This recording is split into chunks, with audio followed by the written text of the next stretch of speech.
Good morning, my dear students. Myself Suman Gupta, Faculty of Applied Physics. So welcome to all of you on online education platform of RIT Group of Institutions.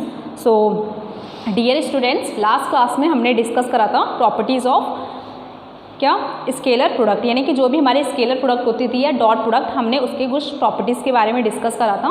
तो हमारी जो पहली properties ये थी कि अगर हम क्या कर रहे हैं, कोई भी हमारे जो दो वेक्टर्स है, अगर हम उनका क्या निकाल रहे हैं, स्केलर प्रोडक्ट निकाल रहे हैं, यानी दो सदिशों का अगर हम अदिश गुणनफल निकालते थे तो क्या होता था, वो किस चीज़ का कौन से नियम को फॉलो करते थे, यानी क्रम विनिमय नियम का पालन करती थी, यानी कि वो कॉम्यूटेटिव लॉ को फॉलो करती थी। ठीक है। और सेकेंड प्रॉपर्टीज़ हमारी क्या थी, अगर हम किसी वेक्टर का उसी वेक्टर के साथ क्या निकाल रहे थे, डॉट प्रोडक्ट निकाल रहे थे, तो क्या होता था कि ये जो हमारा डॉट प्रोडक्ट है वो किसके इक्वल आता था, magnitude square of the magnitude of क्या दोज वेक्टर, यानी कि जो भी हमारा वेक्टर होता था उसके परिमाण के वर्ग के बराबर आता था। ठीक है, ये चीज़। अब हमारी तीसरी प्रॉपर्टीज़ ये है कि अगर हम क्या कर रहे हैं, कोई भी दो वेक्टर्स हैं, ठीक है, दो वेक्टर हैं, अगर वो एक दूसरे के क्या है, हमारे पास समांतर हैं, ये दो वेक्टर्स जो हैं, मान लीजिए कोई वेक्टर ए होगा और कोई वेक्टर हमारे पास क्या है बी है, ये दोनों एक दूसरे के कैसे समांतर यानी पैरेलल हैं, आप देख भी सकते हो।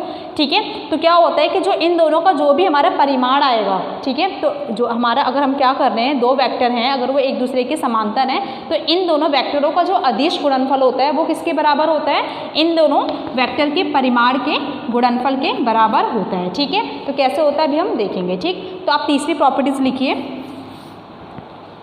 ये जो प्रॉपर्टीज़ है ना बहुत ही ज़्यादा इंपॉर्टेंट, क्योंकि जो ये प्रॉपर्टीज़ हैं इन पे ही बेस्ड हमारे क्या बनेंगे, न्यूमेरिकल्स बनेंगे। ठीक है, आपको क्या होगा, दो वेक्टर्स दे दिया होगा और बोल देगा आपको कि कोई भी ए वेक्टर है बी वेक्टर है। ठीक है, आपको बोल देगा कि क्या करना है, इन दोनों वेक्टर्स के बीच आपको क्या निकालना, अगर ये दोनों एक दूसरे के पैरेलल हैं, ठीक है, तो हमारी क्या कंडीशन आएगी, अगर वो एक दूसरे के परपेंडिकुलर हैं, लंबवत, तब क्या कंडीशन आएगी। ठीक है, तो इस तरीके से ये चीज़ें पूछता है न्यूमेरिकल्स। ठीक, तो तीसरी प्रॉपर्टीज़ आप लिखिए, दो समांतर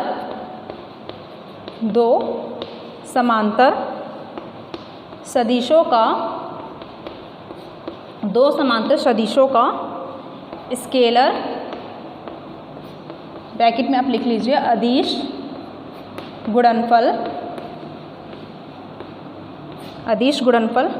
उनके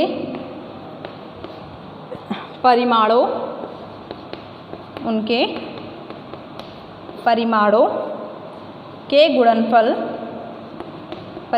के गुणनफल के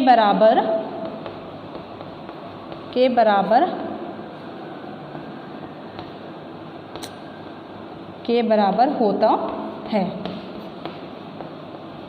ठीक है, ये चीज़ इंग्लिश मीडियम वाले लिखिए, dot product of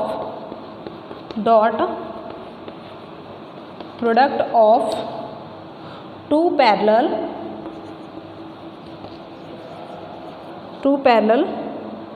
vectors is numerically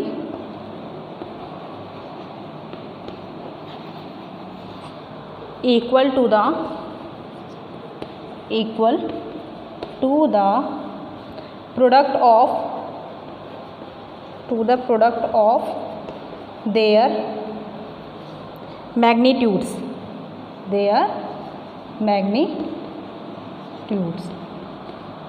ठीक है, ये चीज़। ठीक, तो सेकंड प्रॉपर्टीज अब हमारी क्या है, आप देख रहे हो, दो समांतर सदिशों का स्केलर गुणनफल उनके परिमाणों के गुणनफल के बराबर होता है। कैसे, मान लीजिए हमारे पास क्या है, दो वेक्टर्स, एक वेक्टर मेरे पास क्या है P है, ठीक है, और एक वेक्टर मेरे पास क्या है Q। तो आप देख रहे हो कि जो हमारा P वेक्टर है और Q वेक्टर ये एक दूसरे के कैसे हैं, समांतर, यानी कि पैरेलल है ना। ठीक है, तो अब आप एक बात बताओ, अगर मैं इन दोनों वेक्टर्स का क्या निकालना चाहती हूँ, अब क्या है, dot product of two parallel vectors, यानी कि हमारा P वेक्टर और Q वेक्टर कैसे थे, एक दूसरे के समांतर थे, पैरेलल थे। अब मैं इन दोनों वेक्टर्स का क्या निकालूंगी, अदिश गुणनफल, यानी कि स्केलर प्रोडक्ट निकालूंगी, या एक तरफ से हम क्या बोल सकते हैं, एक तरफ से डॉट प्रोडक्ट। ठीक, तो आप P वेक्टर का डॉट प्रोडक्ट निकालो किसके साथ, Q वेक्टर के साथ। तो आपको पता है फॉर्मूला क्या बनेगा, मॉड P मॉड Q और कॉस थीटा। ठीक है ये चीज़। अब आप देखिए जो हमारा एंगल है कॉस थीटा, जो हमारा थीटा एंगल होता है वो किन के बीच का होता है, जो भी हमारे हमने वेक्टर्स ले रखे, जो भी हमारा वेक्टर्स होता है उनके बीच का एंगल होता है। तो यहाँ पे हमारे वेक्टर्स क्या है, पी और क्यू है ना, ठीक है ये चीज़। तो आप देख लो जो वेक्टर पी है और वेक्टर क्यू है ये एक दूसरे के समांतर हैं। तो जब ये एक दूसरे के समांतर है तो इनके बीच क्या है, कोई भी एंगल नहीं बन रहे, ठीक है। आप देख रहे हो ना इनके बीच क्या है, कोई भी एंगल नहीं बन रहे, ठीक। तो इनके बीच एंगल क्या हो जाएगा, यानी कि थीटा इक्वल टू क्या हो जाएगा, 0। यानी कि कभी भी दो वेक्टर्स अगर एक दूसरे के समांतर हो, एक दूसरे के कैसे हों, पैरेलल, तो उनके बीच जो एंगल बनता है वो कितने का बनता है, 0 डिग्री का, ठीक है ये। तो इसलिए क्या हो जाएगा, सिंस थीटा इक्वल टू यहाँ पे क्या है 0 डिग्री है, तो P vector dot Q vector इसकी वैल्यू क्या आएगी, मॉड पी मॉड क्यू और कॉस 0 डिग्री, ठीक है। तो कॉस 0 की वैल्यू क्या होती है, मैंने आपको बता भी रखा है, क्या होती है 1, यानी P vector dot Q vector equal to क्या आ जाएगा, मॉड पी और मॉड क्यू, ठीक है ये चीज़। सिंस कॉस 0 इक्वल टू क्या होता है 1, ठीक है ये। तो हमारा फॉर्मूला क्या बना, ये चीज़ बना। आपने देखा कि जब भी हमारे दो वेक्टर्स हैं अगर वो एक दूसरे के पैरेलल हैं तो उनका जो डॉट प्रोडक्ट होता है वो किसके इक्वल होता है, magnitude of the product of the magnitude of the those two vectors, ठीक है। यानी कि दो वेक्टर्स अगर एक दूसरे के समांतर हैं तो उन दोनों सदिशों का अदिश गुणनफल क्या होता है, किसके बराबर होता है, उन दोनों सदिशों के परिमाणों के गुणनफल के बराबर होता है, ठीक है ये चीज़ आपको ध्यान रखना है कि अगर हमारे दो वेक्टर्स क्या हैं, पैरेलल हैं, ये समांतर है, तो उनके बीच एंगल कितना बनेगा, 0 डिग्री आपको लगाना है, ठीक है ये। नेक्स्ट प्रॉपर्टीज़ है अब हमारी 4th प्रॉपर्टीज़ है, आप इसे नोट भी करते जाइएगा साथ में, ठीक है।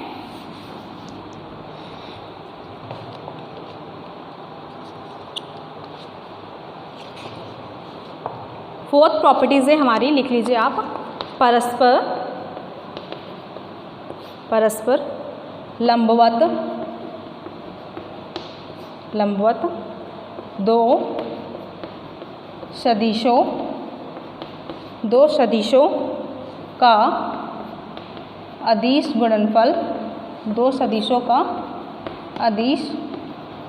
गुणनफल, या ब्रैकेट में हम क्या लिख सकते हैं,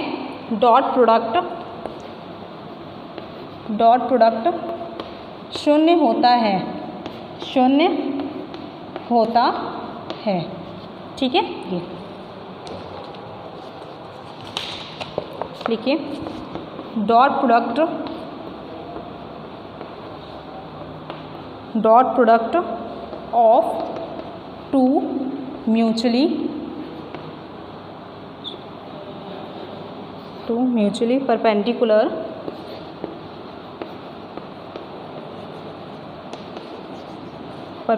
वेक्टर्स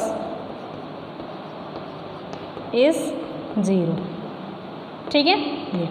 यानी कि फोर्थ जो हमारी प्रॉपर्टीज़ क्या कहती है, चौथी प्रॉपर्टीज़ हमारी, परस्पर लंबवत दो सदिशों का अदिश गुणनफल क्या होता है, 0 होता है। यानी कि हमसे ये कह रहा है कि अगर हमने दो सदिश ले रखे हैं, ठीक है, मान लीजिए एक सदिश मैंने ए लिया है, ठीक है, और एक सदिश मैंने इस तरीके से ले रखा है बी, ये दोनों एक दूसरे पे कैसे आप देख रहे हो ना, लंबवत हैं, ठीक है। यानी जो हमारा बी वेक्टर है वो किस पे लंबवत है, वेक्टर ए पे, यानी कि और इनके बीच एंगल कितना बनेगा, 90 डिग्री बनेगा, ठीक है ये चीज़। तो इन दोनों जो वेक्टर का अगर मैं क्या निकालूं, जब दो वेक्टर हमारे एक दूसरे के कैसे हैं, लंबवत हैं, दो सदिश, ठीक है, तो इन दोनों अगर सदिशों को मैं अदिश गुणनफल निकालूंगी तो वो कितना आना चाहिए हमारा, 0, यानी कि 0 आना चाहिए, ठीक है ये। तो क्या कह रहे हैं एक तरफ से इंग्लिश में आप देख लीजिए, dot product of two mutually perpendicular vectors is 0, यानी कि जब हमारे पास दो वेक्टर्स हैं अगर वो एक दूसरे के परपेंडिकुलर हैं, ठीक है, तो इनका जो डॉट प्रोडक्ट होता है इन दोनों वेक्टर्स का वो किसके इक्वल होता है, 0 के इक्वल। कैसे, ठीक है, आप देख सकते हो क्या है, हमारे पास दो वेक्टर्स हमने कौन कौन से ले रखे हैं, ए वेक्टर और बी वेक्टर, ठीक है।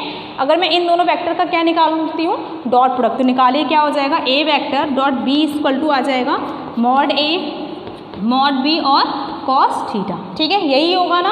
अब आप देखिए कि जो हमारा वेक्टर ए है और वेक्टर बी है, इनके बीच जो एंगल बन रहा है वो कितना बन रहा है, 90 डिग्री बन रहा है। क्यों, क्योंकि हमसे इसने बोला ही था कि जो दो वेक्टर्स है वो एक दूसरे के कैसे परपेंडिकुलर नहीं लंबवत है, तो एंगल कितना भी बनेगा फिर इनके बीच, यानी जो थीटा होगा वो क्या होगा, 90 डिग्री का, ठीक है।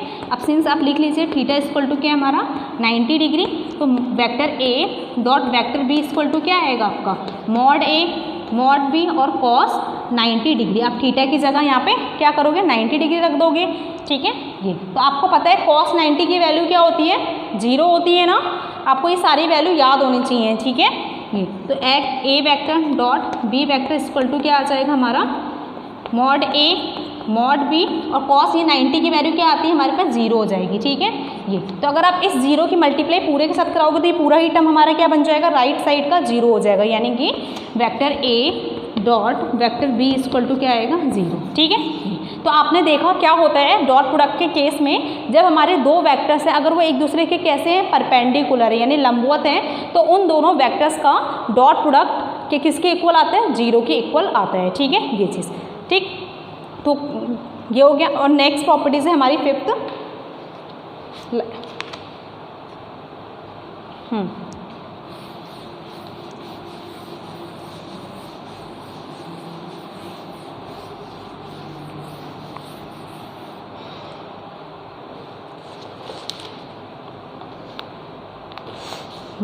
नेक्स्ट प्रॉपर्टीज हमारी आप लिखिए, फिफ्थ है हमारी स्केलर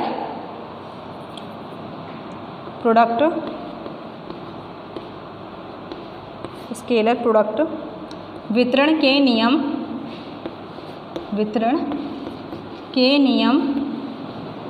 का पालन करता है, ठीक है। यानी क्या आ जाएगा आपका स्केलर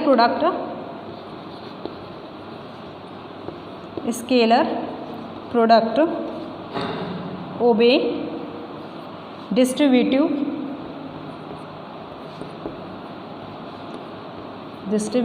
लॉ, ठीक है ये चीज़। यानी कि क्या कह रहा है ये कि जब हमारे पास क्या है, जो हमारे वो होते हैं स्केलर प्रोडक्ट होते हैं, यानी कि जो डॉट प्रोडक्ट होते हैं वो एक और हमारे लॉ को फॉलो करते हैं। कौन सा लॉ हमारा होता है, डिस्ट्रीब्यूटिव लॉ, जिसको हम क्या बोलते हैं हिंदी में वितरण का नियम, ठीक है। तो इसमें हम कैसे करते हैं, मान लीजिए हमारे पास 3 वेक्टर है ए बी एंड सी, ठीक है। तो इनके अकॉर्डिंग जो हमारी प्रॉपर्टीज़ बनती है वो क्या बनती है, मान लीजिए हमारे पास ए वेक्टर है, ठीक है, और मैंने क्या करा पहले बी वेक्टर और सी वेक्टर, इन दोनों वेक्टर्स को मैंने ऐड करा और इन दोनों वेक्टर का मैं किसके साथ निकाल रही हूँ, वेक्टर ए के साथ क्या निकाल रही हूँ, डॉट प्रोडक्ट। आप देख रहे हो पहले मैंने बी वेक्टर और सी वेक्टर को क्या करा है, जोड़ा है, और उन दोनों वेक्टर्स का जो भी हमारा रिजल्ट मिलेगा उसका मैंने क्या करा है, ए वेक्टर के साथ क्या निकाल रही हूँ, डॉट प्रोडक्ट, ठीक है। तो ये किसके इक्वल बनता है, A vector dot B vector plus A vector dot C vector, ठीक है। तो हमारा डिस्ट्रीब्यूटिव यानी कि आप देख रहे हो ना, ए वेक्टर जो है हमारा वो क्या हो गया, बी वेक्टर के साथ भी आ गया, और ए वेक्टर का हमने डॉट प्रोडक्ट किसके साथ कर दिया, सी वेक्टर के साथ। ये यहाँ पे क्या हो गया, डिस्ट्रीब्यूटिव हो गए हैं, ठीक है ये चीज़।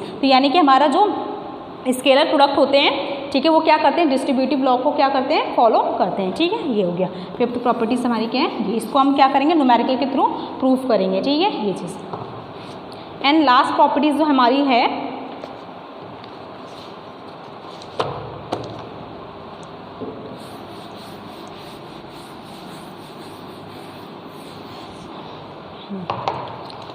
लास्ट वन हमारी प्रॉपर्टीज़ क्या है, लिख लीजिए आप, क्या, डॉट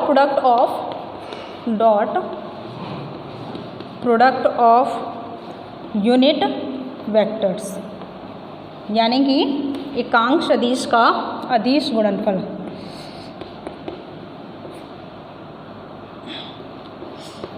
एकांक सदिशों का अदिश गुणनफल, ठीक है जी। यानी कि एकांक सदिश मैंने आपको बताया होता क्या है, एकांक सदिश जो आई है ये क्या है, एक एकांक सदिश है, जे हमारा क्या है अपने आप में एक एकांक सदिश, और जो के है वो भी क्या है एक तरफ से एकांक सदिश, यानी कि क्या एक तरफ से यूनिट वेक्टर्स है, ठीक है ये। तो हमारा क्या होता है, इनके अकॉर्डिंग होता है क्या कि मान लीजिए अगर मैं क्या कर रही हूँ, आई कैप के साथ क्या निकाल रही हूँ, डॉट प्रोडक्ट निकाल रही हूँ, या जे कैप के साथ निकालूँ, या फिर के कैप के साथ इनका अदिश गुणनफल यानी डॉट प्रोडक्ट निकालूँ, तो ये किसके इक्वल आता है, 1 के इक्वल आता है, ठीक है ये चीज़। और इनके बीच जो एंगल होता है वो कितना होता है, as angle between them is 0 degree, ठीक है। मैंने आपको बताया भी था अभी निकाल करके, अगर हमारे पास क्या है, अगर थीटा हमने क्या कर रहे थे, 0 ले रहे थे, ठीक है। मेरे पास क्या है, आई वेक्टर डॉट आई है, ठीक है। अगर मैं इनके बीच हैं क्या कर रही हूँ, इस वेक्टर का इसके साथ ही वो निकाल रही हूँ अदिश गुणनफल, तो इनके बीच एंगल कितना बनेगा आपको पता है, 0 डिग्री बनेगा ना, ठीक है। तो अगर आई डॉट की इसकी वैल्यू निकालोगे तो क्या आ जाएगा, मॉड आई ठीक है। और हमारा क्या हो जाएगा यहाँ पे भी मॉड आई की जो वैल्यू होगी और क्या आ जाएगा ये cos 0 डिग्री, क्योंकि आई का हम क्या निकाल रहे हैं, आई के साथ ही निकाले तो इनके बीच एंगल क्या आएगा 0। ठीक है, अगर आप इस मॉड आई की वैल्यू निकालोगे तो वो क्या निकालोगे 1 आएगा ना, क्योंकि अंडर रूट क्या होता है, हम कैसे निकालते थे मॉड, मैंने आपको बता भी रखा है कि जो भी हमारा आई का यहाँ पे कोफिशिएंट होगा उसका हम स्क्वायर लेते थे। ठीक है, और जे के का होता था वो लेते थे, लेकिन यहाँ पे हमारा सिर्फ क्या है आई का ही टर्म है, इसकी भी वैल्यू क्या आ जाएगी अंडर रूट 1 स्क्वायर, और ये cos 0 की वैल्यू क्या हो जाती है 1। ठीक है, तो रूट 1 स्क्वायर करोगे तो 1 ही हो जाएगा, ये भी 1 और ये भी 1, तो ये क्या हो जाएगा 1 × 1 × 1 यानी कि 1 आ जाएगा। ठीक है, ये चीज़ यानी कि कहने का मतलब है अगर मैं क्या कर रही हूँ किसी भी एकांक सदिश यानी यूनिट वेक्टर का अगर उसके साथ ही मैं क्या निकाल रही हूँ डॉट प्रोडक्ट निकाल रही हूँ तो उसकी वैल्यू कितनी आती है 1 आती है निकल के। ठीक है, तो ये वैल्यू आपको अच्छे से लर्न होनी चाहिए। ठीक, अगर अब मैं क्या कर रही हूँ, अगर मैं इसी एकांक वेक्टर का किसी और वेक्टर के साथ यानी कि आई का जे के साथ, जे का के के साथ या के का आई के साथ निकाल रही हूँ तो इनकी वैल्यू क्या आ जाती है 0 आ जाती है।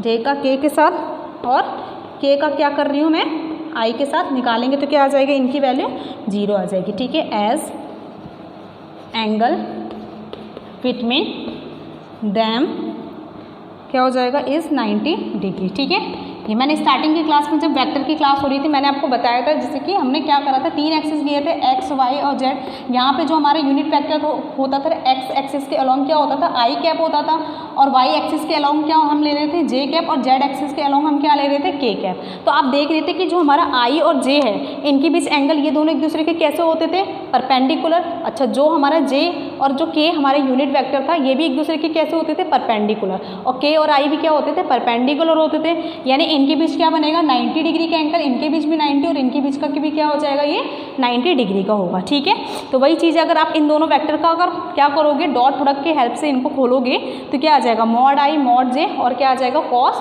थीटा। तो cos थीटा की वैल्यू आप क्या लगाओगे 0 लगाओगे तो सॉरी 90 डिग्री लगाओगे तो वो पूरा एंगल क्या बन जाएगा 0, जिसकी वजह से आई डॉट जे की वैल्यू क्या आएगी 0। ठीक है, ये चीज़ तो आपको ये सारी वैल्यू अच्छे से याद होनी चाहिए।